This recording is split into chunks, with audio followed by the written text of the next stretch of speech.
Today I want to talk about forgiveness and why it is so important to the work that we do.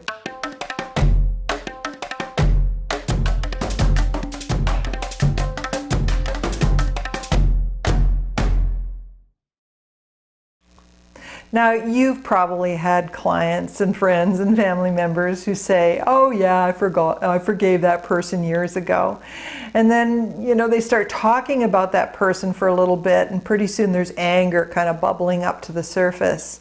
And the truth is, given half a chance, they'd put a stake through that person's heart if they could. That's a classic example of head forgiveness. It says, you deserve to burn in hell for eternity for what you did, but I forgive you.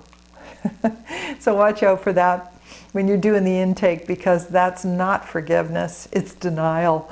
There's still an underlying unresolved grievance, and all the unresolved pain and anger and fear that has to do with their history with that person and everyone like that person is what's keeping them in hell. It's their mind. Subconscious mind wants resolution. So it continues to ruminate over the wounds of the past, trying to find resolution, trying to find a way out, trying to find safety, and it just compounds the pain. Authentic forgiveness, it comes from the heart. And when a person truly forgives, they feel neutral toward that person. It's not denying that those things happened. It's just not having an emotional charge around the events of the past. And that is true emotional freedom. Now, emotional freedom from the past comes from accepting what happened, accepting how it made you feel, and then choosing to let go of the pain story.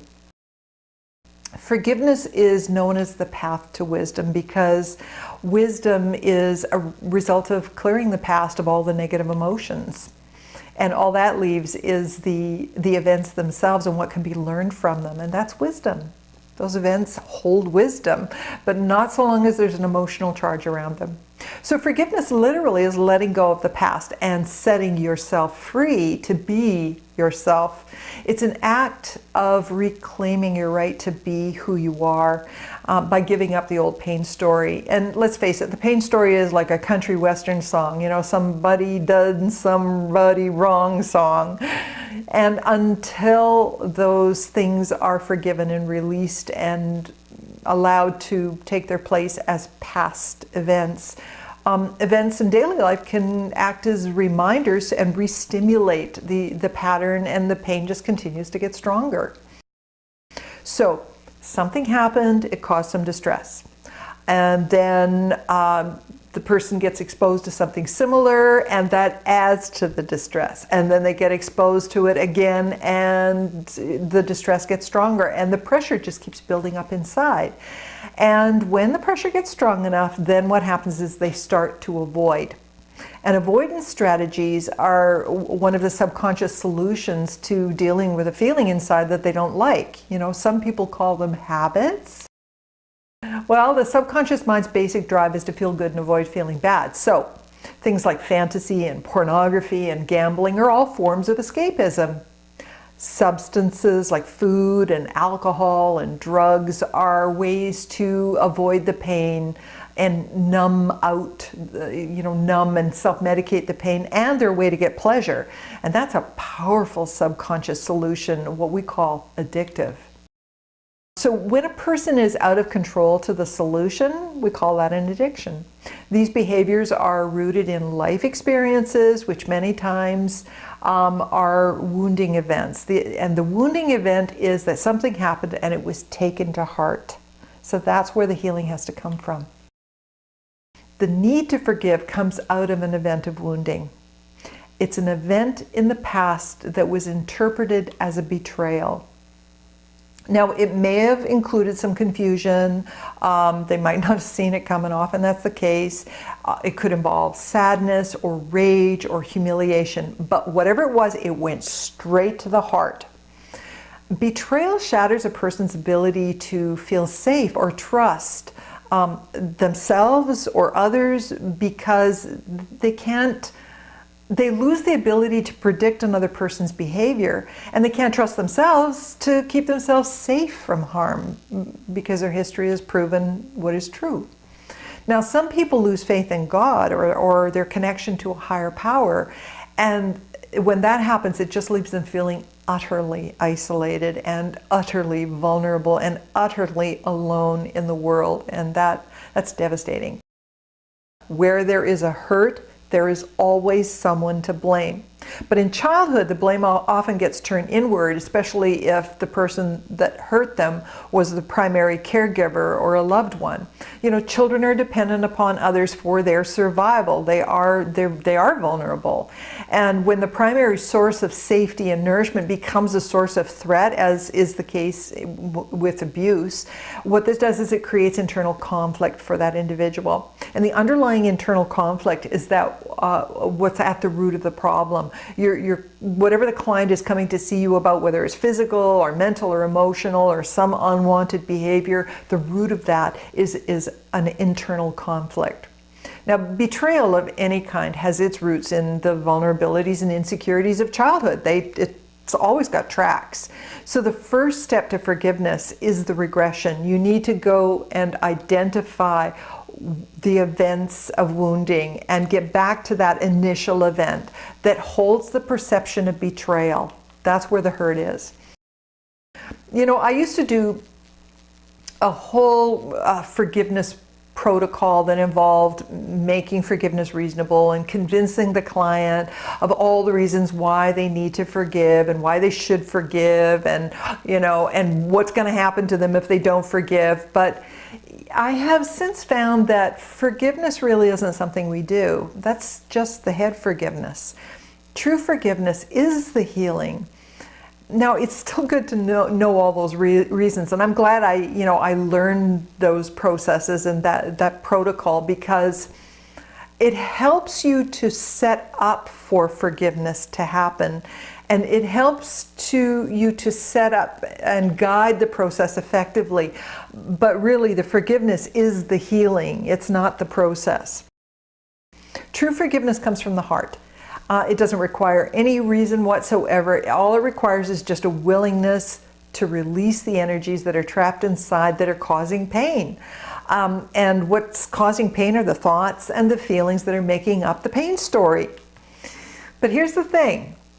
The person who hurt the client has been internalized.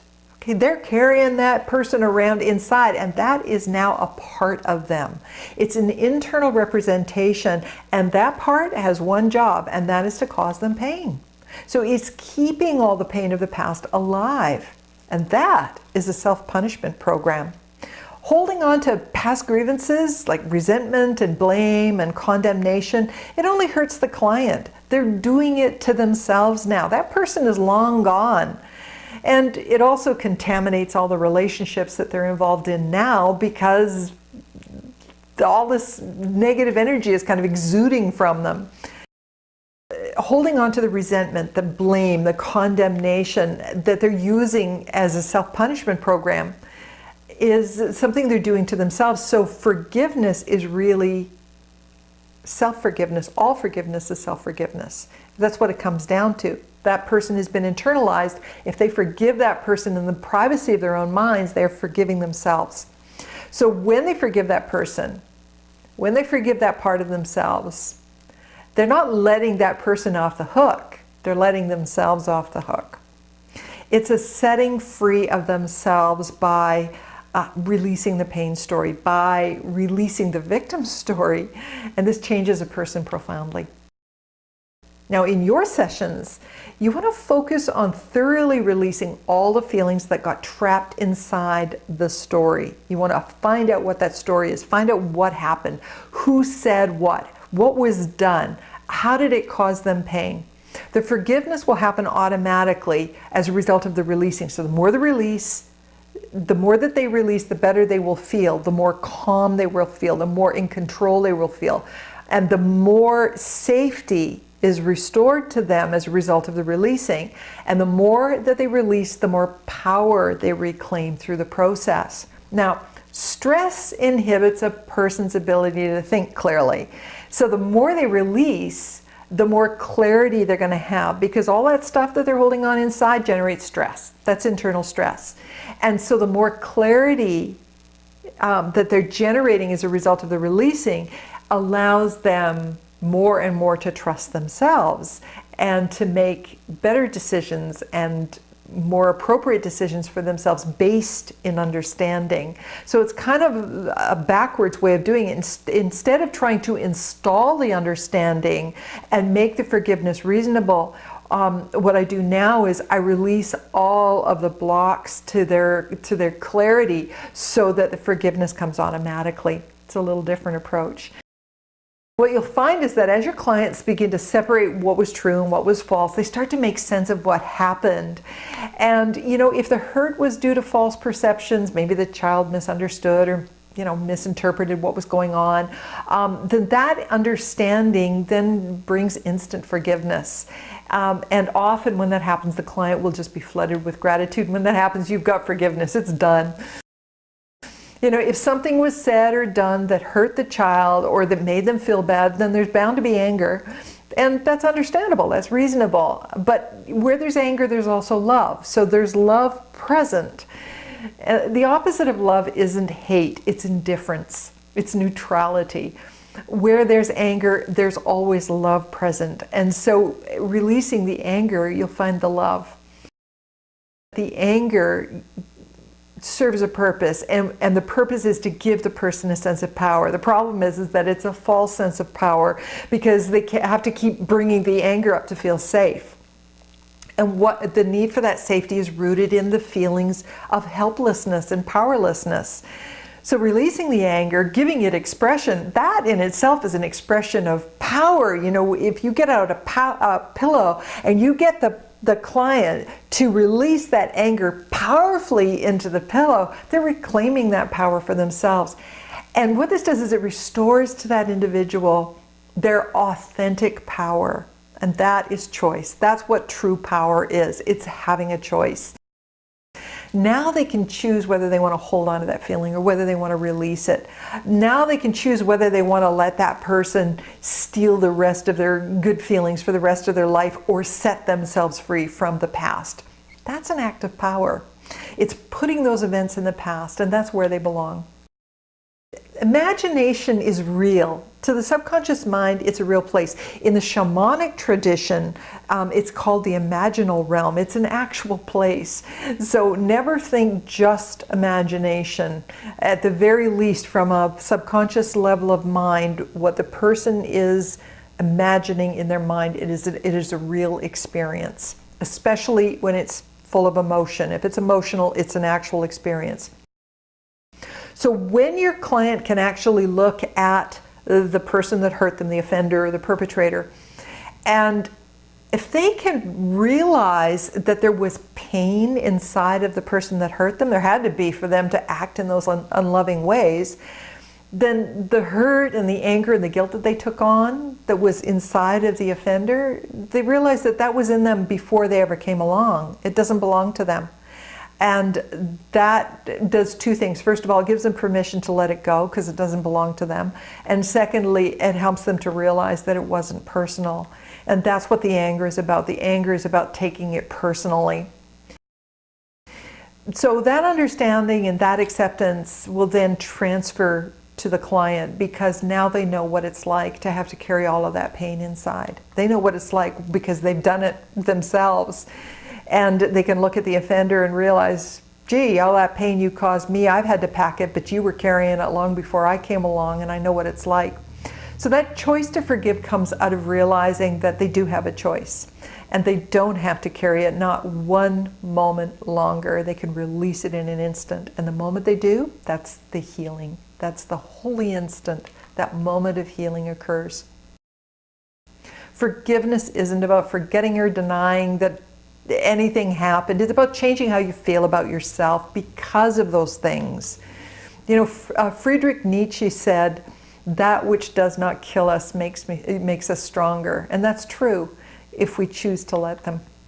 So past events define who we think we are. We're either a victim of circumstance and we're powerless because of the wounds of the past, or we're stronger and wiser because of those things, because we learned as a result of having gone through them.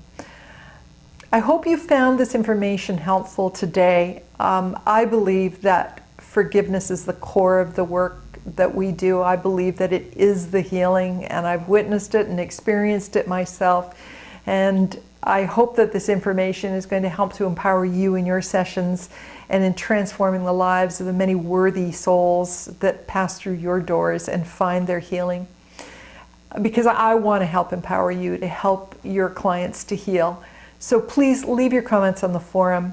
Tell me, what did you learn? And how might this information that you've received today help you in your sessions? I want to know. Okay, that's it for this time. This is Wendie signing off. And I'll see you again real soon.